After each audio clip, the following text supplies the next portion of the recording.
50 आगे ले जाकर के चुनाव जीतना है।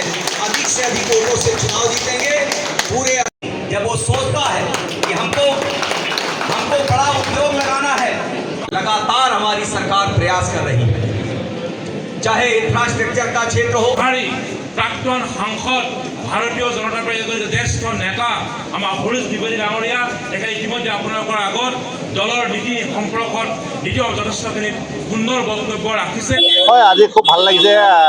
আমাৰ ভাৰতীয় জনতা পাৰ্টি আদৰ্শক সৰুগত কৰি নৰেন্দ্ৰ মোদী ডাঙৰীয়া তেখেতৰ নীতি আদৰ্শই ভাৰতবৰ্ষখনক বিশ্বলৈ লৈ যাবৰ কাৰণে যেনে প্ৰয়াস কৰিছে, অসমৰ কৰ্মশ্ৰী কৰ্মদক্ষ মুখ্যমন্ত্ৰী ডাঙৰীয়াই আজি অসমখনক ভাৰতবৰ্ষৰ এখন উন্নত ৰাজ্য প্ৰতিষ্ঠা কৰাৰ যেনেধৰণে কাম কৰিছে, আচলতে তেনে কথাক লক্ষ্য ৰাখি আজি আমাৰ খোৱাং বিধানসভা সমষ্টিৰ বহুতো জনসাধাৰণে আহি তেখেতসকলে ভাৰতীয় জনতা পাৰ্টীৰ কাৰ্যকৰ্তা হিচাপে তেখেতসকলে আজি যোগদান কৰিছে। আৰু মই তেখেতসকলক আচলতে আজি প্ৰায় 10-12 বছৰ একেৰাহে ৰাইজৰ মাজত প্ৰতিটো সময়ত সুখ দুখত বিভিন্ন সময়ত ৰাইজখনক সামাজিক সাংস্কৃতিক আধ্যাত্মিক বৌদ্ধিক দিশত উত্তৰণৰ কাৰণে কাম কৰি থকাৰ কাৰণে হয়তো আজি এটা ফোনতে ৰাইজে এনেধৰণে স্বতঃস্ফূৰ্তভাৱে আহি যোগদান কৰাতেই হৈ গ'ল ভাৰতীয় জনতা পাৰ্টি আজি বিশ্বগুৰু হ'বলৈ গৈ আছে। আৰু অসমৰ যাতে ৰাইজে বুজি পাইছে যে আঞ্চলিকতাবাদ কি, জাতীয়তাবাদ কি, ৰাষ্ট্ৰীয়তাবোধ কি বুজি পাইছে। গতিকে ভাৰতীয় জনতা পাৰ্টীয়ে যে একেবাৰে শেষৰ ব্যক্তিজনক সমাজখনত সমমৰ্যাদাৰে জীয়াই থাকিবৰ কাৰণে যেনেধৰণে চিন্তা কৰে, সমাজখনক আগুৱাই নিবৰ কাৰণে যেতিয়া চিন্তা কৰে, গতিকে সেই কথাখিনিতে প্ৰতিফলিত হৈছে।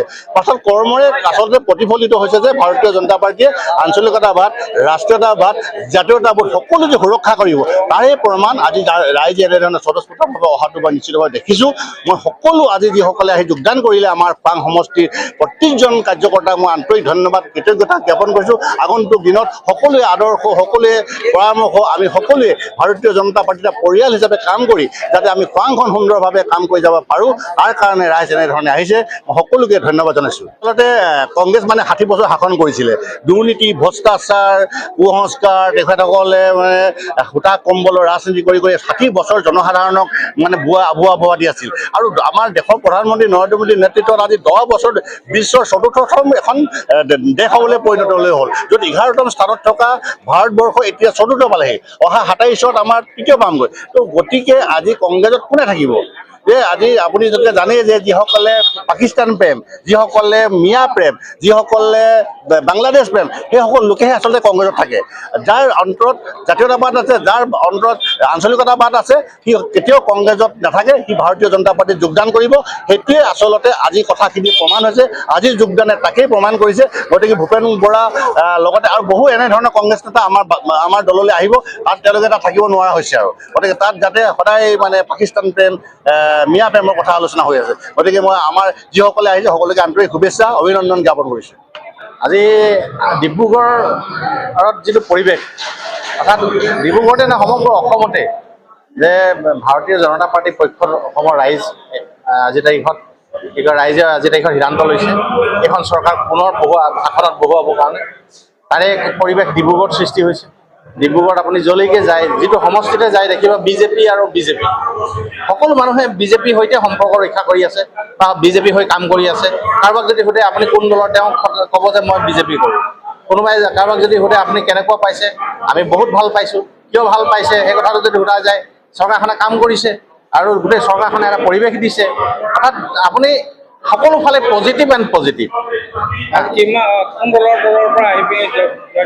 ইয়াত বিভিন্ন দলৰ আছে। আজিতো এতিয়া দুলীয়াজান আৰু খোৱাং সমষ্টিৰ কথা আমাৰ ধৰি লওক বিৰোধী দলে সমালোচনা কৰি থাকে যে খোৱাঙৰ দুৰ্বল বিজেপি। আজিতো আপোনালোকে নিশ্চয় দেখিছে ইয়াতে কিহৰ দুৰ্বল। আজি খোৱাঙৰ সকলো ৰাইজে বিজেপি পক্ষত আছে, বিজেপিৰ লগত আছে। আজিতো শিলদল ভাঙি ইয়াত যোগদান কৰিবলৈ আহিছে। এইখিনিতো হয়তো বিৰোধী দলৰ সৈতে সম্পৰ্ক ৰক্ষা কৰা মানুহেই। এইটো সেইকাৰণে আমি নিশ্চিতই হ'লোঁ। আমি এতিয়া এটা ধৰি লওক কি কয়, আমি বিৰোধীক প্ৰত্যাহ্বান আমি এনেধৰণে জনাব বিচাৰিছোঁ যে সকলো ৰাইজে আচলতে ভাৰতীয় জনতা পাৰ্টীৰ সৈতে সংযুক্ত হৈ এই চৰকাৰখনক 2026তেই নহয় ভৱিষ্যত দিনলৈকে অসমত বহুৱাই ৰাখিবৰ কাৰণে সংকল্পবদ্ধ হৈছে। ইয়াত জাতি মাটি ভেটিৰ কাৰণে কথা আছে, অসমীয়া মানে জাতীয় অস্তিত্বৰ কথা আছে, উন্নয়নৰ কথা আছে আৰু পৰিৱেশৰ কথা আছে। এনেধৰণৰ গোটেই কথাখিনিয়ে সকলো মানুহৰ অন্তৰ চুই গৈছে, সকলো স্তৰ ৰাইজক প্ৰভাৱান্বিত কৰিছে আৰু সকলো স্তৰৰ এটা উন্নয়ন যি অব্যাহত আছে, সেই উন্নয়নে সকলোকে কি কয় এই দলৰ প্ৰতি আকৰ্ষিত কৰিছে।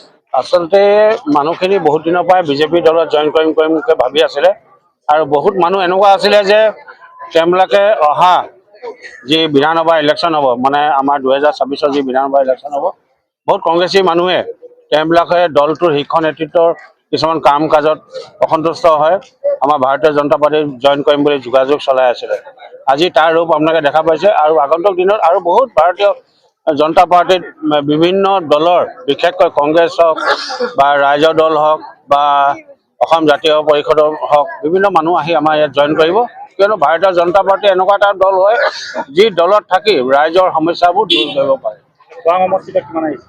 প্ৰায় খোৱাং সমষ্টিৰ পৰা আজি 500 মান মানুহ পুৰুষ মহিলা মিলাই 500 মান মানুহ আজি ভাৰতীয় জনতা পাৰ্টিত আসক্ত হৈ জইন কৰিছে